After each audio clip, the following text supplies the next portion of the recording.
En este caso vamos a calcular el área de un cono y de forma exacta. Quiere decir que de forma exacta, pues que lo vamos a dejar pendiente multiplicar por pi, y de esta forma el resultado que obtenemos sería el exacto, porque en el momento que metemos decimales para pi, sean 100, sean 1000, sean un millón, sean los que queramos, son finitos y no vamos a tener los infinitos que tiene pi, y por tanto será una aproximación. Pero en este caso lo dejamos con pi y tenemos la respuesta exacta. Voy a relacionar un poquito la fórmula del cono con la de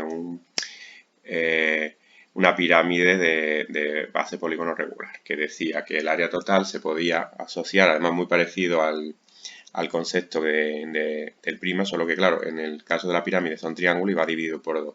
Entonces nosotros podríamos poner que el perímetro de la base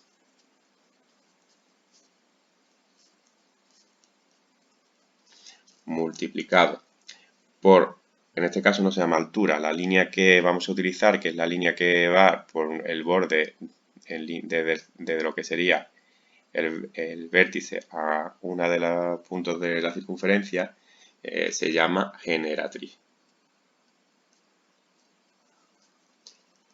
¿Vale?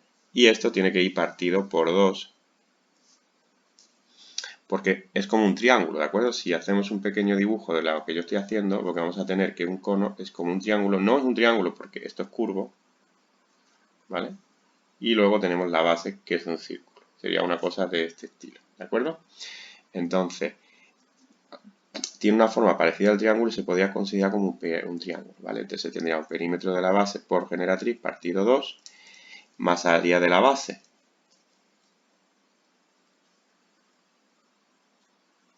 Bien, claro, en este caso, si os fijáis, pues el perímetro de la base es una circunferencia.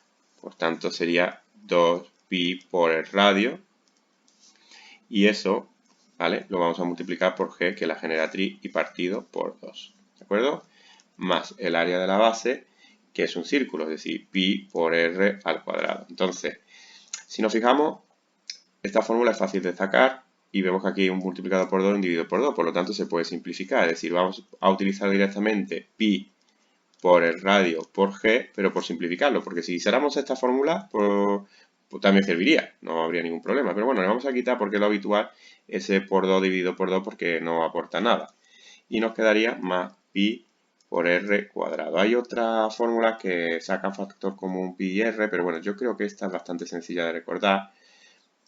Podemos venir aquí y sacarla en un momento dado si no la recordamos, o aprendernos que simplemente es pi por radio por la generatriz más pi por r cuadrado, ¿de acuerdo?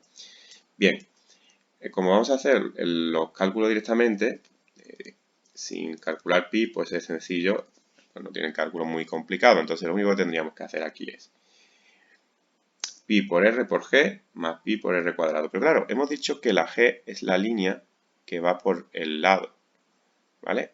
Y nosotros tenemos altura, que suele ser lo que tenemos, y radio. Por tanto, aquí no tenemos la g. Pero si os fijáis, aquí forma un triángulo rectángulo, en el que yo conozco esto, que es un cateto, conozco esto, otro cateto. Es decir, volvemos a tener que recurrir al teorema de Pitágoras para buscar, en este caso, la hipotenusa. Bueno, pues entonces, para calcular la generatriz, vamos a hacer un cálculo aquí.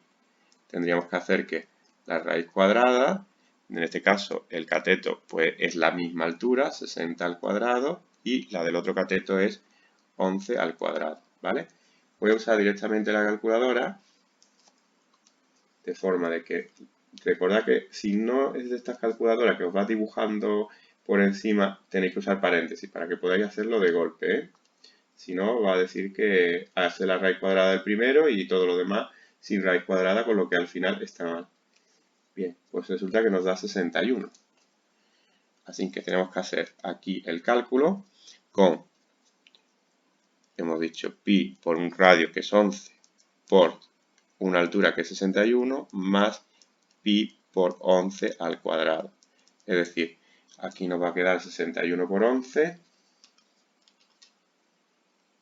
671 pi, y aquí nos va a quedar 121, que es el cuadrado de 11, pi. Es decir, si sumamos todo ya, nos quedaría que sería 792 pi. ¿Vale? 792 pi, como la pi la tenemos aquí ya escrita, pues solo tenemos que poner 792. Bien, este de aquí, lo mismo. Lo primero que necesitamos es calcular la generatriz. Pues nada, vamos a hacer el teorema de Pitágoras, en este caso con 8 y con 6. Es decir, es bastante sencillo porque además las medidas son las que hay. Entonces tenemos que calcular la raíz cuadrada de 8 al cuadrado más 6 al cuadrado, es decir, 10. Y ya podemos hacer el cálculo. Pi por el radio, que es 6, por, en este caso la generatriz, que es 10, más pi por el radio, que es 6 al cuadrado. En este caso nos quedaría 6 por 10 por pi, 60 pi, y aquí nos quedaría 36 pi. Por tanto, sumando 96 pi. ¿De acuerdo? Bien. Y vamos con el último.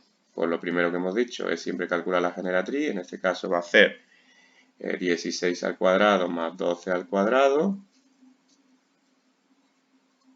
16 al cuadrado más 12 al cuadrado nos da 20.